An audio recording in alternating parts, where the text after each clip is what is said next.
Nos encontramos en la sala de exposiciones Conde Rodezno del Ayuntamiento de Pamplona en el marco de la exposición del cálculo numérico a la creatividad abierta, organizada por la Universidad Complutense de Madrid en colaboración con la Universidad Pública de Navarra y que tiene su sede aquí en esta sala de exposiciones Conde Rodezno. En primer lugar,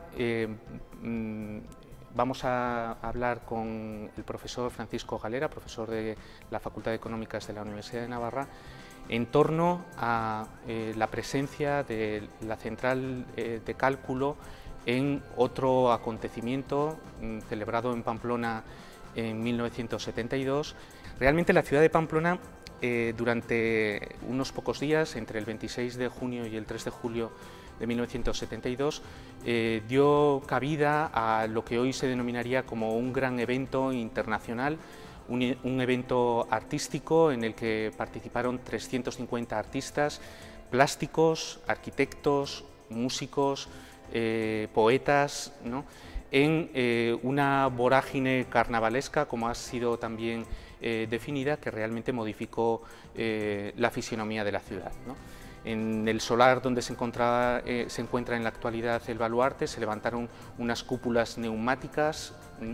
En el Paseo Sarasate, Isidro Valcárcel Medina instaló unas con módulos metálicos, una estructura tubular que modificaba el recorrido y que finalmente se convirtió en lo que hoy podríamos entender como un gran happening, y la ciudad misma se veía un poco obligada a participar dentro de lo que eran los nuevos códigos del arte experimental. Y una de las presencias más relevantes de los encuentros y que los organizadores comentaron que realmente su espíritu, por así decirlo, impregnaba todo este evento, es John Cage, ¿no?, que visitó Pamplona, que estuvo en Pamplona y que precisamente ese carácter experimental, ¿no?, y lo que es esa música de John Cage representaba muchas de las cosas que se querían materializar en otras disciplinas, ¿no?, como la poesía, las instalaciones u otras cosas, ¿no? Otro tema que es sin el que no podemos pasar por alto tampoco, es que y que no lo hemos dicho, es que los encuentros de Pamplona, que fueron quizá el acontecimiento de arte, ¿no?, el acontecimiento público de arte más importante que ha habido en España, no se explica tampoco sin el mecenazgo privado, porque fueron los Huarte, la familia Huarte, también muy vinculada a Navarra y en concreto a Pamplona, los que promovieron todo y financiaron este gran festival del arte, ¿no?, pero que realmente fueron unos visionarios, ¿no?, en lo que es detectar la importancia de estas manifestaciones y que, por lo menos en un principio, pensaron en que estos encuentros se repitieran de una forma bianual, ¿no? De hecho, esta primera edición colocó a Pamplona en el escenario internacional o en el calendario internacional de las artes, ¿no? Dentro de este contexto, como digo, el centro, en el Hotel Tres Reyes, en concreto en el Salón Aquelarre, se instaló una exposición interactiva, diríamos hoy, titulada exactamente Generación automática de formas plásticas y sonoras, que estaba organizada por el Centro de Cálculo de la Universidad de Madrid, que es la protagonista realmente de esta realidad. Un poco después, al año siguiente, el profesor Francisco Galera comenzaba sus estudios en la Universidad de Madrid, muy cerca de la sede de la central de cálculo que había construido otro arquitecto importante de la época, Miguel Fisac, ¿no?, y que por lo tanto en su época de estudiante tuvo conocimiento, ahora nos explicará si más o menos lejano, de la existencia de este laboratorio, podríamos decir, ¿no? Sí, realmente cuando llegué a estudiar matemáticas a Madrid, el centro de cálculo formaba parte de la Facultad de Matemáticas. Yo no conocía del centro de cálculo nada más que lo que hacían mis compañeros, que era, yo estudiaba matemáticas puras, que era llevar unos inmensos bloques de cintas programables. Antes se programaba perforando unas fichas, y si llevaban un programa era un montón de fichas, ¿no? pero no tenía ninguna idea de que, ese centro, que era parte de la facultad, era la especialidad de cálculo automático, los que llevaban el centro de cálculo, pues se dedicasen a cuestiones de arte. O sea, hay una especie de búsqueda de armonía. Yo pienso que la naturaleza está escrita en lenguaje matemático y, en cierta manera, el arte también se escribe o imita la naturaleza, y por tanto el lenguaje matemático es común tanto al arte como a la naturaleza. El tema de la relación de las matemáticas con el arte es algo tan elemental como la idea de proporción también y de canon, ¿no? Que es un tema que nos remontaría a la antigüedad clásica y que a lo largo de toda la edad moderna también ha sido como una aspiración, el traducir la belleza a números, ¿no? A proporciones. Y la propia visión de los artistas respecto a la naturaleza se fundamenta también, en cierto modo, en detectar esas coordenadas o esas reglas matemáticas que subyacen en la naturaleza, ¿no? No sé, aquí habría temas desde la sección áurea, ¿no? O la proporción, la divina proporción, a temas como ya en la época que nos ocupa de los años 70, pues el optical art o esa traslación de lo que es estas imágenes caleidoscópicas al arte. Realmente hay como dos niveles de belleza, ¿no? Uno es una belleza conceptual. Conceptual significa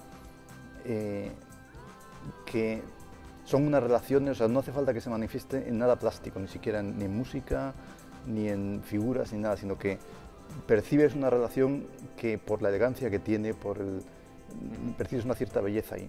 Luego, cuando se manifiesta en esto, la percibes más todavía, ¿no? En esa época, yo no sé si el centro de cálculo he visto pocas, he visto un poco de exposición y no he visto imágenes de fractales. Los fractales, si recuerdo bien, la palabra viene de un tal Benoit Mandelbrot, que era un francés, que era matemático, y debe ser de los años 60, mediados de los 60 cuando empezó. Y su objeto no era crear belleza en ese momento, sino que era intentar, o sea, el problema principal era medir la longitud de una costa. Bueno, una costa, si la miras a una escala muy pequeña, sigue pareciendo una costa también a escala grande, ¿no? Intentaba medir la longitud, que es una cosa un poco complicada, es decir, entonces daba unos números fraccionarios, una especie de dimensión, pero luego se ha utilizado para figuras realmente muy bonitas. ¿Sí? Estamos hablando de las computadoras y el potencial de estas computadoras, y todavía no hemos aclarado un poco cuál fue el inicio de este centro de cálculo, porque creo recordar fue un convenio o un acuerdo entre la empresa IBM. ¿No? Y la Universidad de Madrid para dar, por así decirlo, respuesta a las necesidades que la investigación de la universidad generaba y a la vez para abrir nuevas vías, ¿no? O sea, yo creo que también sería un poco comprensible que, dado el esfuerzo que debía suponer, ¿no? o tuvo que suponer en ese momento, el intentar que todo ese esfuerzo se abriese hacia otras disciplinas, ¿no? Y ahí el interés por algunos de estos matemáticos, porque de hecho el centro de cálculo estaba... Has escrito a la Facultad de Matemáticas, sí. Sí, el director era un matemático, era Florentino Briones, ¿no? el que dirigía este centro de cálculo, que hoy lo estamos conociendo también por esta vertiente o por esta proyección en lo que son las artes plásticas. Y antes estábamos comentando también, antes de empezar la grabación, de esa relación con la música, de lo que es en los propios encuentros y en lo que es este laboratorio se aludía evidentemente a la generación espontánea o automática, mejor dicho, tanto de formas como de sonidos. Todos los que somos muy matemáticos nos gusta música de Bach y eso parece que es una constante, ¿no? La propia Elena Ansys, ¿no?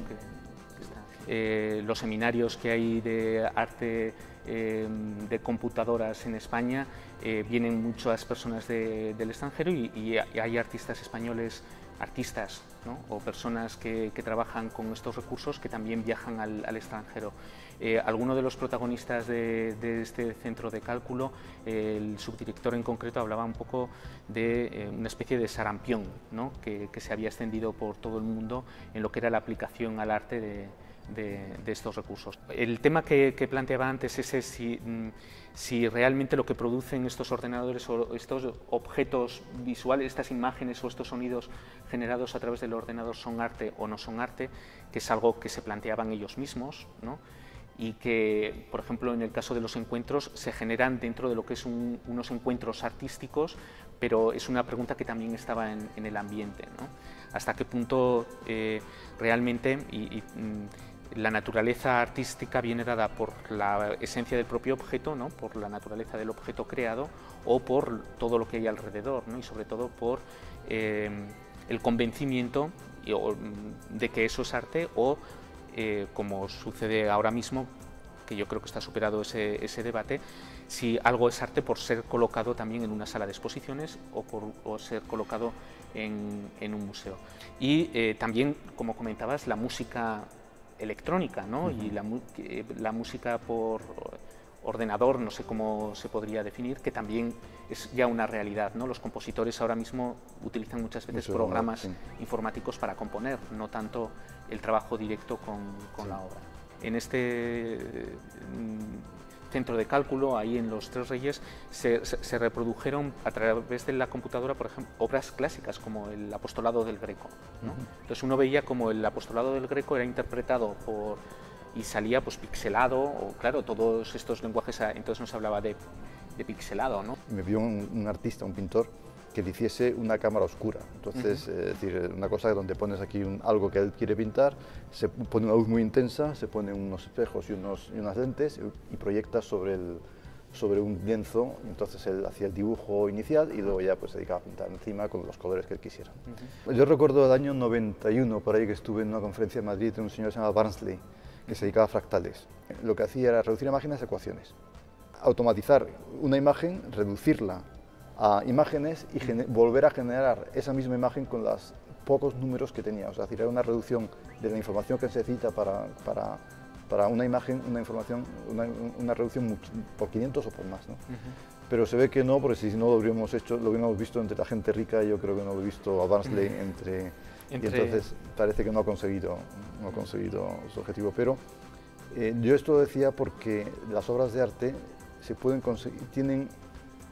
puede reducir, digamos, la información que hay en una obra de arte a muy pocos números matemáticos, y esos números matemáticos luego pueden reproducir esa obra prácticamente idéntica.